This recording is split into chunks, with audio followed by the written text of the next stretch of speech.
사랑은요, 가장 위대한 것을 인정하는 거예요. 이 세상에 사랑보다 더 큰 가치가 어디에 있겠습니까? 사랑을 한다는 것은 그 사랑의 가치를 알고 그 사랑의 가치를 인정한다는 이야기예요. 사랑을 하지 않는다는 것은 그 사랑의 가치를 인정하지 않는 거죠. 내가 사랑했을 때 어떤 위대한 일이 일어나는지, 내가 사랑하지 않았을 때 어떤 끔찍한 일이 일어나는지 우리는 너무나도 잘 압니다. 그래서 사랑을 실천하면 사랑이라고 하는 존재가 인정될 뿐만 아니라 사랑이 세상에 더 아름답게 펼쳐지게 되는 거죠. 그리고 결국 나는 사랑의 사람이 되는 것입니다. 사랑의 사람들이 되시길 바랍니다. 인정받는 걸 싫어하는 사람은 아무도 없을 겁니다. 어쩌면 인정을 받는다라는 것이 성공일 수 있습니다. 뭘 이뤄내서 그게 성공이 아니라 내가 하는 일을 인정받는 거죠. 참 소중한 일을 하시는군요. 참 가치 있는 일을 하십니다. 정말 멋진 일을 하셨군요. 이렇게 우리가 인정받는 것, 그게 진짜 성공이 아니겠느냐 하는 겁니다. 아무리 열심히 하고 아무리 잘하고 큰 걸 이뤄내어도 아무도 인정하지 않는다면 그걸 성공이라고 말하기는 쉽지 않겠죠. 더 많은 사람들에게 유익을 주고 더 많은 사람들에게 인정받는 걸로 저는 이 세상이 점점 발전한다고 생각해요. 제가 학교 다닐 때만 해도요, 이 목사라고 하는 직업이 굉장히 상위에 랭크되어 있었습니다. 직업군 중에서 그렇게 되고 싶은 사람, 또 인정받는 사람, 상위 한 10위권 안으로 목사가 있었어요. 근데 지금은요, 아마 1위에서 100위까지 랭크를 해도 목사는 없는 것 같아요. 인정을 못 받는다는 이야기죠. 참 슬픈 일이 아닐 수가 없습니다. 그러니까 신학교가 텅텅 비는 거예요. 목사가 되려고 하는 사람이 점점 줄어든다는 사실입니다. 저희 때는 이 경쟁률을 이루 말할 수 없었어요. 그래서 주변에 있는 사람들이 그럽니다. 야, 너 그 정도 점수 가지고 신학교를 가냐? 다른 더 좋은 학교도 갈 수 있는데 신학교를 가냐? 이렇게까지 말할 정도로 경쟁률이 아주 극심했습니다. 사람들에게 인정받는다는 것, 물론 이게 전부는 아닙니다만은 세상을 이렇게 바라보면 어느 방향으로 발전하고 있느냐, 결국 거기에 있는 것 같습니다. 여러분, 옛날에는 전쟁을 치를 때 뭘 가지고 전쟁을 치렀어요? 가장 대표적인 두 개의 무기가 있다면 하나는 칼이고 하나는 활이잖아요. 그런데 이 무기를 가지고 전쟁을 치르다가 나중에 이 무기가 감히 대적할 수 없는 이상한 무기가 생겼어요. 그게 뭔 줄 아십니까? 총이에요, 총. 고대 사회에 또 원시 부족 국가에서 그냥 그 전통을 지키며 살았던 부족들이 한순간에 망한 데는 서구 사회가 만든 총에 있다는 거죠. 그래서 여러분, 총균쇠라고 하는 책 아실 거예요. 이 총과 그리고 균, 바이러스, 그리고 쇠를 다룰 줄 아는 그 인간의 역량이 세상을 완전히 바꿔놓았다는 겁니다. 새로운 세상을 만들어냈다는 거죠. 칼과 활이 아무리 좋은 무기라도요, 지금의 전쟁에서는 그거 사용하는 전쟁이 없습니다. 지금 칼과 활은 어디에서 쓰여요? 칼과 활은요, 스포츠입니다. 스포츠. 양궁으로, 펜싱으로. 그냥 칼과 활은 스포츠로 자리를 잡고 말았다는 거죠.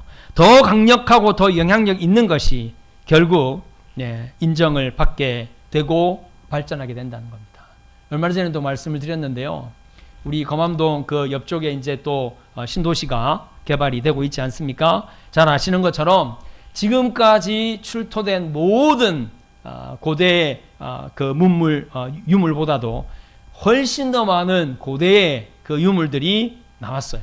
그래서 제가 뭐 어떤 게 나왔나 이렇게 살펴보니까 대부분 그냥 손으로 사용하는 이제 뭐 도끼들, 뭐 이런 것들이 주로 나왔더라고요.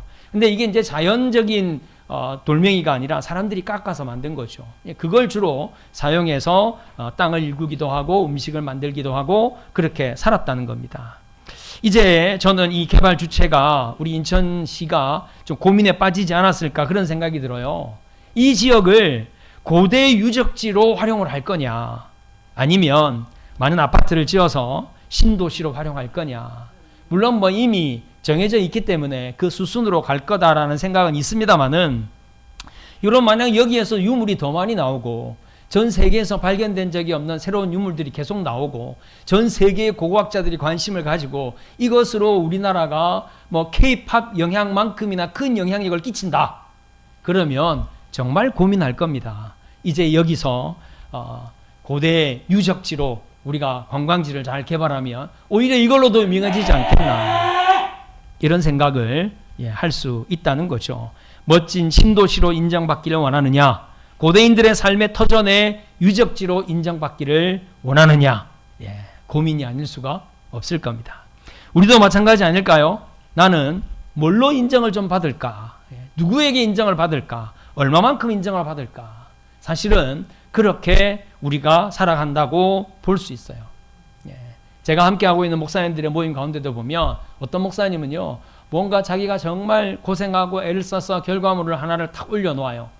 올려놓으면 그냥 수많은 목사님들이 야 정말 수고했습니다. 정말 대단합니다. 훌륭합니다. 막 이러는 그냥 가만히 있어도 그렇게 막 칭찬하는 그런 모습이 있는가 하면 어떤 분은요 정말 힘들어서 올린 거예요. 근데 아무도 말이 없어요. 그러니까 이제 본인이 이야기하는 거죠. 격려가 필요합니다. 칭찬이 필요합니다. 막 이렇게 본인이 이야기를 해요. 참 미묘한 느낌을 저는 받습니다. 여러분 우리 모두는 다 그렇게 이왕이면 좀 더 멋지게 인정받고 싶을 겁니다. 예를 한번 들어볼까요? 이 사람은 노래하는 걸 참 좋아합니다. 노래할 때 정말 행복하고 즐거워요. 그런데 아쉽지만 노래로는 큰 돈을 벌 수가 없는 거예요. 근데 또 다행스럽게 이 사람에게는 손재주가 있어요. 그래서 손재주를 가지고 뭘 이렇게 하면 이게 많은 사람들이 야 정말 대단하다, 참 훌륭하다, 그거 나에게 팔아라. 그래서 그게 경제활동이 되는 거예요. 그걸 하니까 힘들고 막 어렵긴 한데 돈이 된다는 거죠. 과연 뭘 선택해야 되겠느냐 하는 겁니다. 정답은 없다고 생각해요.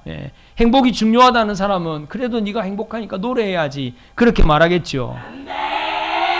그러나 경제적인 부분을 중요하게 생각한다면 야 그래도 네가 먹고 살아야 하는데 이걸 좀 더 해야 되지 않겠어? 이렇게 당연히 후자를 택하라고 말하겠죠. 둘 다 하면 좋겠지만 다 할 수 없다면 역시 고민되지 않을 수가 없을 겁니다. 뭘 선택해도 완전하지 않잖아요. 행복한 쪽을 선택해도 돈을 잘 버는 쪽을 선택해도 이게 다 불완전하지 않습니까? 누구에게 인정받느냐? 아마 행복한 쪽을 선택하는 사람은 자기가 자기를 인정하는 쪽으로 선택하는 것일 것이고, 아니면 다른 사람이 나를 인정하는 쪽으로 선택한다면 또 그 삶의 방향으로 나아가게 되겠죠. 하지만요, 이 무언가를 인정하고 무언가를 받아들이고 내 삶에 중요하게 여기는 이것, 변함없어야 하고 흔들리지 말아야 하는 무엇인가는 분명히 우리에게 있지 않겠느냐 하는 거죠. 상황에 따라 달라지는 게 아니라 절대적으로 인정해야 하는 것. 이미 여러분들은 그게 뭔지를 잘 아시리라고 생각합니다. 오늘 성경은요, 우리가 읽은 본문은 그것을 우리에게 가르쳐주고 있어요. 우리의 삶에서는 뭘 선택해야 할지, 뭘 인정해야 할지, 어떤 부분을 더 인정받고 어떤 부분의 인정은 포기해야 할지 끊임없는 갈등의 연속입니다. 그렇지만요, 우리가 단 한 가지만큼은 흔들림 없이 붙들어야 하는, 내가 인정해야 하는 것, 내가 인정받아야 하는 것, 흔들리지 않는 무엇인가가 있다는 거죠. 오늘 예수님은요, 우리가 읽은 본문에서 아주 무서운 말씀을 하세요. 우리가 예수님을 인정하면 예수님께서도 우리를 인정해 주실 것이고, 우리가 예수님을 인정하지 않으면 예수님도 인정하지 않겠다, 이렇게 말씀하세요. 이건 그냥 인정을 못 받는다는 것이 아니라 천국에 들어가지 못한다는 이야기입니다. 하나님 앞에서 우리를 모른다 하시니까 우리가 어떻게 천국을 가겠느냐는 거죠. 이 무거운 말씀을 예수님께서 왜 하셨을까요? 단순하게 생각하면 무서워질 수밖에 없어요. 그러나 이 말씀을 좀 더 깊이 살펴보면 오히려 이 원칙이 철회되는 것은 아니지만 이 의미를 통해서 이 말씀이 오히려 우리에게 은혜가 된다는 사실을 우리가 발견하게 되는 거죠. 우리 사랑하는 성도님들 안에 이 흔들리지 않는 예수 그리스도에 대한 인정, 고백 늘 여러분들과 함께 하시기를 주님의 이름으로 축원드립니다. 첫 번째로요, 오늘 본문에 보니까 너희가 사람들 앞에서 나를 시인하면 나도 하나님 앞에서 너희를 시인하겠다. 예수님께서 그렇게 말씀하십니다. 여기에 사람들 앞에서라는 전제가 있어요. 사람들 앞에서. 예수님을 시인하는 것은 나 혼자만의 고백이 아니에요. 교회를 출석하지 않는 그리스도인이라고 해도 될지 모르겠습니다만 자신들은 나는 그리스도인이라고 이야기를 하니까요. 내가 꼭 예수 믿는다는 걸 드러내야 되냐? 내가 꼭 예배당을 다니면서 교회를 다니면서 나는 교회 다니는 사람이다. 나는 예수 믿는 사람이다. 이걸 꼭 이렇게 드러내야 하냐? 그냥 나 혼자 예수님 믿으면 되지 않냐? 믿으면 구원을 받는다며. 그렇게 주장하는 사람들이요. 굉장히 많습니다. 의외로 많아요.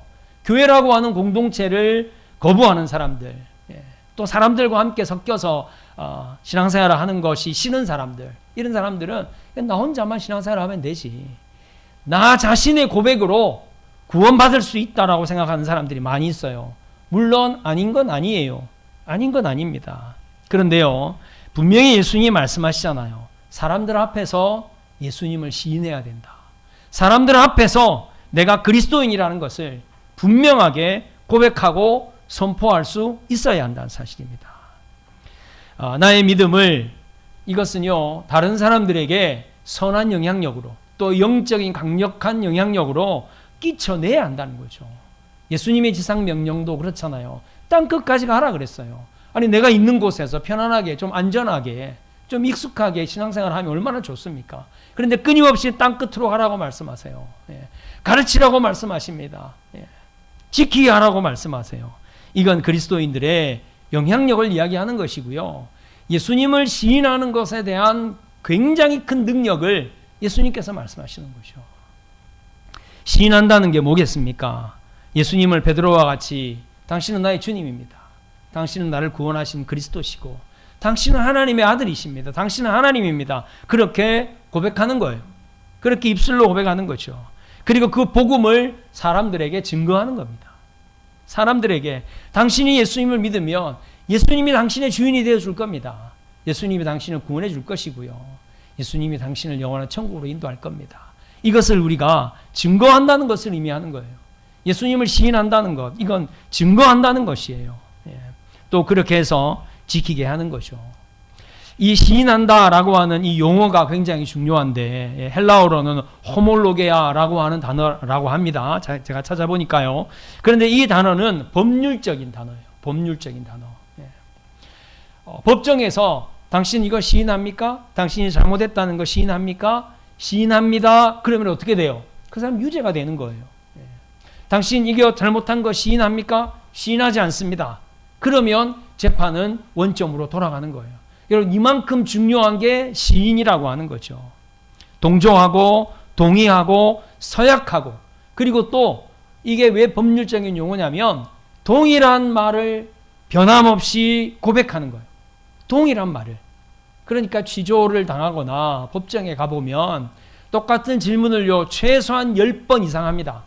10번 이상 하는 데는 이유가 있어요. 왜냐하면 동일한 대답을 하느냐, 이 사람의 말이 진실하냐, 그걸 확인하기 위해서 계속 물어요. 계속 묻습니다. 한 번 딱 묻고 대답한 것으로 그 사람의 결정을 인정하지 않는다는 사실이에요. 그래서 시인한다라고 하는 것은 우리가 항상 동일한 것을 고백하는 걸 말하는 거예요. 어떤 상황에서든지, 이건 뒤에서도 좀 자세히 말씀드리겠습니다만은 예수님이 내 삶의 주인이 되고 예수님이 주인이 되는 그 삶의 방향으로 우리는 계속해서 나아가는 걸 의미하는 것이요. 우리의 모든 상황 속에서 주님을 인정해 드리는 겁니다. 주님의 계획하심이 나에게 있고 나는 그 계획하심에 순종하고 나는 감사하고 기쁨으로 그 길을 나아가는, 여러분 이것이 예수님을 시인하는 거예요. 또 예수님이 나에게 하신 그 약속이 반드시 이루어질 것이다라고 믿는 것, 예수님의 말씀을 분명하게 믿는 것, 여러분 이것이 바로 예수님을 시인하는 거죠. 예수님을 믿고 예수님을 고백하고 예수님을 전하고 또 때로는 예수님을 가르치고 예수님의 삶의 모습을 내 삶을 통해서 보여주는 것, 여러분 이것이 바로 예수님을 시인하는 것이다라는 사실이죠. 사람들 앞에서, 세상 앞에서, 내 삶의 현장 앞에서 이것이 바로 예수님을 시인하는 겁니다. 그런데 두 번째로 나를 시인하지 않으면, 이것을 예수님은 또 좀 더 강력하게 성경은 표현되어져 있어요. 나를 부인하면, 여러분 시인하지 않는 것과 부인하는 것은 약간 문맥상 약간 뉘앙스가 달라요. 시인하지 않는다라고 하는 것은 그냥 사람들에게 드러나지 않게 신앙생활을 하는 거예요. 내가 예수 믿는 사람이라는 것, 그냥 사람들에게 안 드러나게 하는 것, 그것이 시인하지 않는 것이다라면 예수님은 분명히 오늘 본문에 부인하면이라고 말씀하고 있어요. 부인한다는 것은 뭐예요? 예수님을 부인한 베드로를 우리는 분명하게 기억하고 있지 않습니까? 베드로가 예수님이 가이사의 뜰에 붙잡혀져 있을 때 몰래 그 뜰 안으로 들어가 보잖아요. 들어가 볼 때 베드로가 나는 예수님의 제자다! 그러고 들어갔나요? 아니잖아요. 자기가 예수님의 제자인 걸 드러내지 않고 그 뜰 안으로 들어갔어요. 거기까지는 사실 문제가 없다고 볼 수 있습니다. 그런데 사람들이 베드로를 알아봤잖아요. 너 저 지금 붙잡혀 있는 나사렛 예수와 함께 있었잖아. 내가 함께 있는 걸 봤어. 너도 그 일당이지? 라고 물었다는 거죠. 그때 베드로가 뭐라고 얘기를 합니까? 아니야. 나는 아니야 라고 대답합니다. 아니야. 그게 뭐예요? 그게 부인입니다. 자기의 입술로 나는 예수님과 함께 했던 예수님의 제자가 아니야 라고 부인하는 거죠. 나는 그 사람을 몰라 라고 자기 입술로 부인한다는 사실입니다. 여러분, 이것이 저는 저뿐만 아니라 우리 사랑하는 성도님들의 삶 속에서도요, 이런 상황이 결코 생기지 않기를 정말 얼마나 열심히 기도하고 있는지 몰라요. 왜냐하면 우리가 입술로 아닌데, 나 교회 안 다니는데, 나 예수 안 믿는데, 여러분 이런 말을 한다는 것 자체가 뭐 여러분들에게 그런 일은 있지는 않겠지만 여러분 이게 얼마나 끔찍한 일인지 몰라요. 이런 일이 있어서는 안 되지 않겠습니까? 베드로가 한 번 부인하고 두 번을 부인했는데 또 물어보는 거예요. 그래서 성경은 거기에 뭐라고 기록하고 있습니까? 세 번째는요, 아예 예수를 저주하면서 부인했다 그랬어요. 여러분 이런 일이 일어난다는 사실입니다. 우리가 부인한다는 것, 거기에 정말 심각한 경계심을 가지고 더욱더 우리 자신을 지키지 않으면 안 된다는 거죠. 이 말씀에서도 사람들 앞에서라고 하는 전제가 있습니다. 왜 우리가 예수 안 믿는 사람들, 타락하고 방탕하고 죄악과 불의에 빠져 있는 사람들과 함께 하지 않아야 하는지 우리는 여기서 또 발견하게 돼요. 그 가운데 들어가면 재미는 있을 수 있습니다. 그런데요, 그들 가운데 함께 하려면 반드시 내가 예수님을 믿는 예수 그리스도의 복음을 전해야 하는 증인이라는 사실을 부인해야만 된다는 사실이죠. 그러니까 우리가 그들 무리 안에 함께 있어서는 안 된다는 것입니다. 우리는 나에게 일어나는 모든 상황 속에서 그 어떤 경우에도 예수님을 부인하는 일이 있어서는 안 될 겁니다. 예수님을 시인하지 않는다는 것, 이것은 무슨 의미인가 하는 거죠. 예수님과 상관없는 그 무엇인가가 있다고 생각하는 거예요. 혹시 여러분은 이런 생각 해본 적 없습니까? 이건 성경에 없어. 이 부분에 대해서는 예수님이 말씀하신 적이 없어. 그러니까 이건 그냥 내가 알아서 하면 되겠지. 이건 그냥 세상이 흘러가는 방식대로 하면 되겠지. 혹시 그런 생각 하신 적 있나요? 요한복음에서는요, 요한이 그 복음서를 마무리 지으면서 뭐라고 얘기를 했냐면, 내가 예수님과 함께 3년 지내면서 예수님이 하신 말씀, 예수님이 보여주신 것, 정말 이 세상에 있는 모든 종이를 다 동원하고 이 세상에 있는 모든 먹물을 다 동원해도 그거 다 기록할 수가 없다. 다 기록할 수가 없다. 그래서 내가 이것만 기록하는 게 참 마음이 안타깝다. 이런 기록이 요한복음의 후반부에 나옵니다. 여러분 꼭 기록되어야만 우리가 그걸 실천하나요? 솔직히 우리가 한번 고백해 보자고요. 그럼 기록된 건 다 지킵니까? 그런데도 불구하고 이런 내용은 성경에 없잖아. 그러니까 그냥 흘러가는 대로 하는 거지. 여러분 이게 얼마나 위험한 일인지 몰라요. 여러분 그래서 우리가 말씀에 대해서, 삶에 대해서 깊이 묵상하는 게 필요해요. 하나님, 이 일이, 하나님 이 생각이, 하나님 이 방법이 옳은 방법입니까? 하나님께서 말씀해 주시고 하나님이 기뻐하시는 방향을 알게 해 주시고 인도해 주십시오. 여러분 그렇게 기도하고 묵상해야지. 이건 성경에 없는 내용이니까. 그 시대에 지금 시대와 얼마나 차이가 있는데 우리가 그렇게 함부로 판단하며 우리가 우리의 주장과 세상의 방법을 선택한다면 이것 또한 주님을 시인하지 않는 것이 될 수 있다는 사실이에요. 시인하지 않는다는 것은 곧 믿음이 없다는 이야기입니다. 예수님을 주로 고백했다는 것은 나의 전부라고 하는 고백이에요. 그런데 나의 전부가 상황에 따라서 달라지면 그게 전부가 되겠냐고요. 예수님을 믿는다는 것은 예수님의 주되심을 믿는 건데 이 고백이 유동적이라면 그냥 믿음이 작다라고 치부할 게 아닙니다. 믿음이 없는 거죠. 믿음이 없이는 구원을 얻을 수 없다는 것도 우리가 너무나도 잘 알고 있지 않습니까? 예수님을 시인하는 것은 믿음을 고백하는 겁니다. 예수님을 시인하지 않는 것은, 예수님을 부인하는 것은 믿음이 없다는 것을 드러내는 거죠. 예수님을 어떤 상황에도 여러분들이 시인하지 않는, 부인하는 이러한 일들이 생기지 않기를 주님의 이름으로 축원드립니다. 자, 마지막 세 번째로요. 예수님이 이 말씀만 하시는 게 아니라 내가 세상에 화평을 주러 왔는 줄 생각하느냐. 화평을 주러 온 게 아니라 검을 주러 왔다. 예수님이 이 말씀하세요. 이 말씀이 우리에게 상당한 혼란을 가져다 줄 수도 있는 말씀입니다. 그런데 분명한 전제를 우리가 기억해야 합니다. 예수님은 분명히 이 땅에 화목제물로 우리에게 오셨다는 사실이에요. 로마서 3장 25절에는 예수를 하나님이 그의 피로써 믿음으로 말미암아 화목제물로 세우셨으니 이는 하나님께서 길이 참으시는 중에 전에 지은 죄를 간과하심으로 자기의 의로우심을 나타내려 하십니다. 예수님께서 이 땅에 오셔서 우리의 죄가 사라지게 하는, 그래서 하나님과의 관계가 회복되어지는 그 화목제물로 예수님이 오신 거죠. 그리고 로마서 5장 10절 11절에는 곧 우리가 원수되었을 때에 그의 아들의 죽으심으로 말미암아 하나님과 화목하게 되었은즉 화목하게 된 자로서는 더욱 그의 살아나심으로 말미암아 구원을 받을 것이니라. 그뿐 아니라 이제 우리로 화목하게 하신 우리 주 예수 그리스도로 말미암아 하나님 안에서 또한 즐거워하느니라. 예수님이 이루신 이 화목으로 말미암아 우리에게 구원이 이루어졌고 우리에게 기쁨이 주어졌다는 말씀입니다. 우리와 하나님을 화목하기 위하여 예수님 오셨고 또 이제 우리에게도 화목하게 하는 직분을 예수님께서 주셨습니다. 그런데 예수님이 왜 화평이 아니라 검을 주러 왔다 말씀하셨겠느냐 하는 거죠. 이 검을 도대체 어디에다 사용하라는 것이겠습니까? 그것은 바로 우리의 믿음을 무너뜨리는, 우리의 이 확신과 예수 그리스도를 주로 인정하고 시인하는 그 우리의 고백을 무너뜨리려고 하는 악한 사탄의 괴계에 사용해야 하는 것이 검이라는 거죠.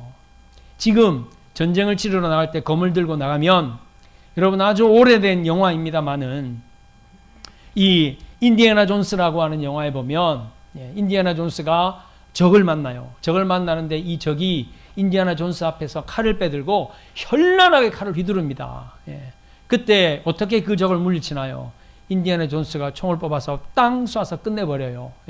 여러분 그게 뭐 좀 잔인한 모습이기도 하고 좀 허탈하고 허무해 보이는 모습일지 모르겠지만 지금 어느 누구도 칼을 전쟁에 사용하지 않을 뿐만 아니라 칼을 휘두르지 않습니다.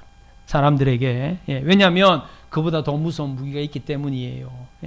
우리가 예수님이 주신 이 검을 가지고 어디다가 써야 되겠습니까? 우리에게 적당히 불의와 타협하고 우리 마음 편하게 하려고 하는 이 사단의 유혹에다가 하나님의 말씀인 이 검을 사용해야죠.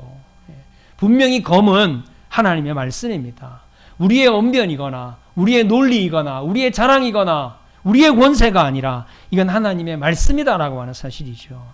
말씀에 어긋나는 법칙과 방식에 대한 주장에 우리가 분명하고 선명한 하나님의 말씀을 들고 그것을 물리치는데 사용하라고 말씀하시는 거죠.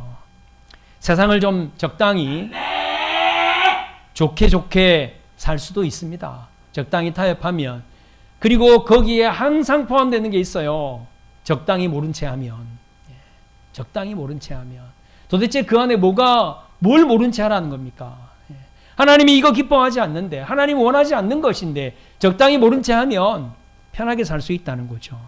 예수님은요, 그런 화평은 진정한 화평이 아니다라고 말씀하시는 거죠. 그런 화평을 깨뜨리는데 바로 성령의 검곧 하나님의 말씀을 사용하라고 지금 예수님께서 말씀하시는 거죠.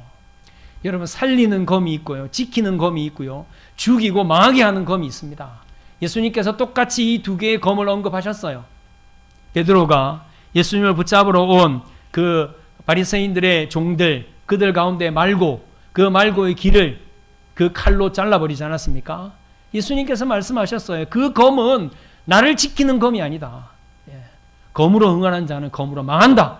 그 검은 망하는 검이에요. 죽이는 검입니다. 그렇지만 예수님께서 오늘 말씀하시는 이 검은 무엇이겠습니까? 사탄과 타협해서 적당히 그냥 좋게 이게 아니다라는 겁니다. 그걸 물리칠 수 있도록 하나님의 말씀을 우리에게 검으로 주셨어요. 하나님의 말씀으로 충만해야 우리가 이 검을 사용할 수 있습니다. 예수님은 우리의 삶 속에 우리의 관계 속에서 불화를 주러 오신 분이 아니에요. 불의와 타협하여 이루는 화평을 깨뜨리라고 말씀하신 겁니다. 복음과 사랑과 믿음을 지키기 위해서 여러분들 안에 있는 이 하나님의 말씀을 사용하시고 그 검을 사용하셔서 여러분들이 어떤 상황 속에서도 예수님을 그리스도로 고백하고 주로 시인할 수 있기를 바랍니다. 이 일에 우리는 이제 군사가 되어야 합니다. 군사라고 싸움꾼이 되라는 게 아니죠. 마음에 안 드는 것, 잘못돼 보이는 것을 향해서 거칠게 공격하고 무너뜨리려고 하면 안 됩니다. 예수님의 권세는 늘 말씀에서 나왔어요. 그 말씀으로 귀신을 쫓으셨고 율법에서 잘못된 율법을 가르치는 자들을 꼼짝 못하게 하신 것을 우리는 잘 압니다.